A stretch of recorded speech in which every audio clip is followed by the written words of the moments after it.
Hello everyone, it's Miss Swanson here again. Today I'll be reading chapters 26 and 27 of Holes. Again, I am posting this with permission from Scholastic. Pick up where we left off, we know that a couple things that are happening right now. Stanley's been teaching Zero how to read. We have the warden who hit Mr. Sir and basically scarred his face. And Stanley is getting an extra bonus now with the little deal he made with Zero to have him help dig his holes. So let's figure out what happens next. Oh, and one last thing. We're also learning a little bit about the history of Camp Green Lake from before when it had a lake on it. And that's actually, I think, where we're going to be picking up today, is back in the past. So, 26. There were no telephones, but word spread quickly through the small town. By the end of the day, everyone in Green Lake had heard that the school teacher had kissed the onion picker. Not one child showed up for school the next morning.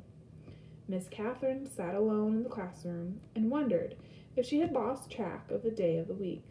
Perhaps it was Saturday. It wouldn't have surprised her. Her brain and heart had been spinning ever since Sam kissed her. She heard a noise outside the door, then suddenly a mob of men and women came storming into the school building. They were led by Trout Walker. "There she is," Trout shouted, "the devil woman." The mob was turning over desks and ripping down bulletin boards. "She's been poisoning our children's brains with books," Trout declared. They began piling all the books in the center of the room. "Think about what you're doing," Miss Catherine cried. Someone made a grab for her, tearing her dress, but she managed to get out of the building. She ran to the sheriff's office. The sheriff had his feet up on his desk and was drinking from a bottle of whiskey. "Morning, Miss Catherine," he said. "They're destroying the schoolhouse," she said, gasping for breath. "They'll burn it to the ground if someone doesn't stop them." "Just calm your pretty self down a second," the sheriff said in a slow drawl, "and tell me what you're talking about." He got up from his desk and walked over to her. "Trout Walker has—" "Now, don't go saying nothing bad about Charles Walker," said the sheriff. "We don't have much time," urged Catherine. "You've got to stop them." "You're sure pretty," said the sheriff. Miss Catherine stared at him in horror. "Kiss me," said the sheriff. She slapped him across the face. He laughed. "You kissed the onion picker. Why won't you kiss me?" She tried to slap him again, but he caught her by the hand. She tried to wriggle free. "You're drunk," she yelled. "I always get drunk before a hanging." "A hanging? Who—" "It's against the law for a black person to kiss a white woman." "Well, then you'll have to hang me too," said Catherine, "because I kissed him back." "It ain't against the law for you to kiss him," the sheriff explained. "Just for him to kiss you." "We're all equal under the eyes of God," she declared. The sheriff laughed. "Then, if Sam and I are equal, why won't you kiss me?" He laughed again. "I'll make you a deal. One sweet kiss, and I won't hang your boyfriend. I'll just run him out of town." Miss Catherine jerked her hand free. As she hurried to the door, she heard the sheriff say, "The law will punish Sam, and God will punish you." She stepped back into the street and saw smoke rising from the schoolhouse. She ran down to the lakefront, where Sam was hitching Mary Lou to the onion cart. "Thank God I found you," she sighed, hugging him. "We've got to get out of here. Now." "What? Someone must have seen us kissing yesterday," she said. "They set fire to the schoolhouse. The sheriff said he's going to hang you." Sam hesitated for a moment, as if he couldn't quite believe it. He didn't want to believe it. "Come on, Mary Lou." "We have to leave Mary Lou behind," said Catherine. Sam stared at her a moment. There were tears in his eyes. Okay. Sam's boat was in the water, tied to a tree by a long rope. He untied it, and then waded through the water and climbed aboard. His powerful arms rowed them away from the shore. But his powerful arms were no match for Trout Walker's motorized boat. They were little more than halfway across the lake when Miss Catherine heard the loud roar of the engine. Then she saw the ugly black smoke. These are the facts. The Walker boat smashed into Sam's boat. Sam was shot and killed in the water. Catherine Barlow was rescued against her wishes. When they returned to the shore, she saw Mary Lou's body lying on the ground. The donkey had been shot in the head. That all happened 110 years ago. Since then, not one drop of rain has fallen on Green Lake. You make the decision. Whom did God punish? 3 days after Sam's death, Miss Catherine shot the sheriff while he was sitting in his chair drinking a cup of coffee.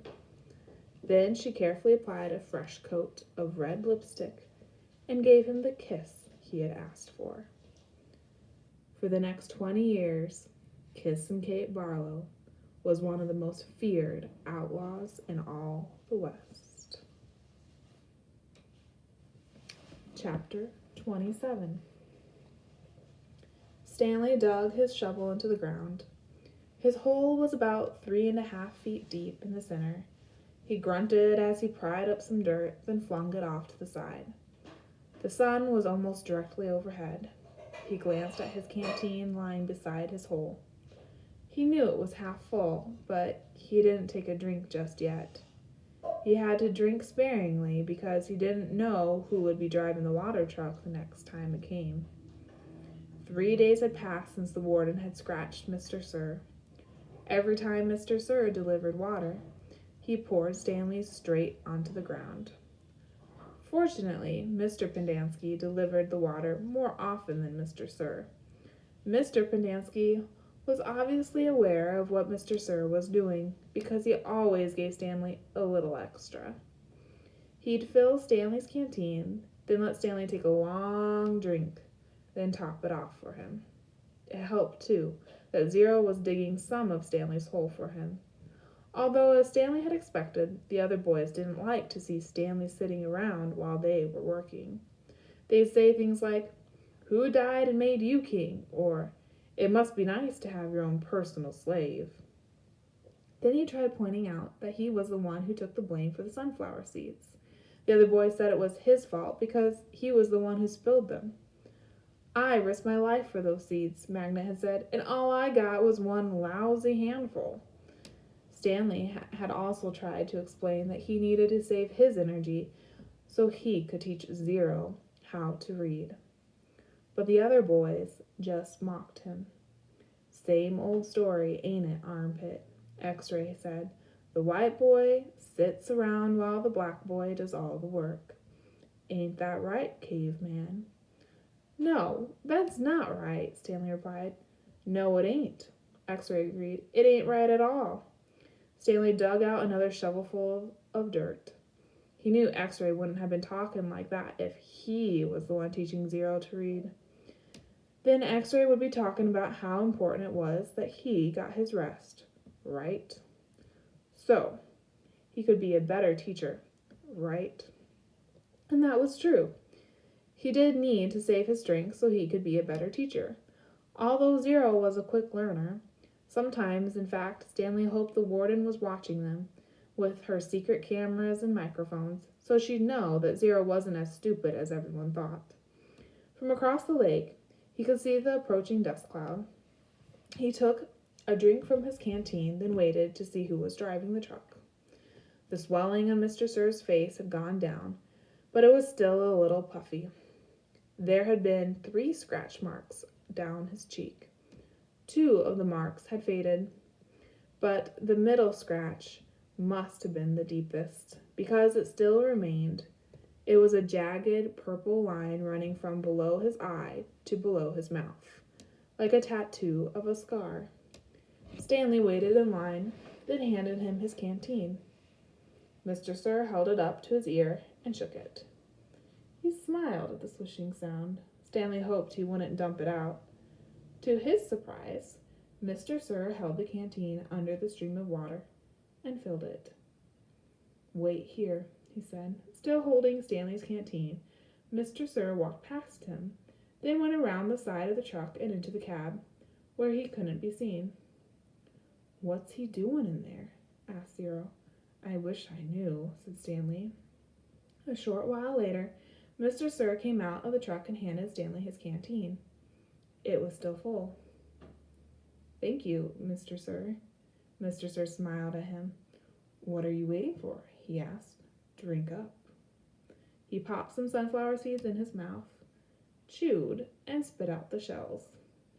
Stanley was afraid to drink it. He hated to think what kind of vile substance Mr. Sir might have put in it.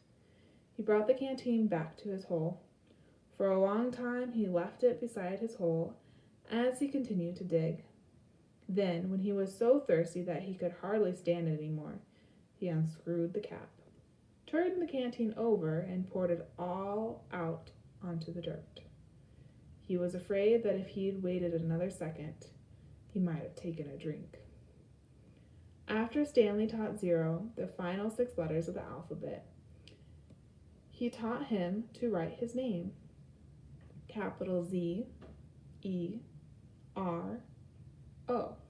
Zero wrote the letters as Stanley said them. 0, he said. Looking at his piece of paper, his smile was too big for his face. Stanley watched him write it over and over. 0, 0, 0, 0, 0, 0, 0. In a way, it made him sad. He couldn't help but think that 100 times 0 was still nothing. You know, that's not my real name, Cyril said as he headed to the rec room for dinner. Well, yeah, Stanley said. I guess I knew that. You've never really been sure. Everyone's always calling me Zero, even before I came here. Oh, okay. My real name is Hector. Hector, Stanley repeated. Hector Zeroni. And that is the end of chapter 27. Does the name Hector Zeroni ring any familiar bells? What do you think about the story about how Kiss and Kate Barlow came to be? Who do you think God actually punished? Well, I'll see you next time. Actually, very soon, I hope. Bye.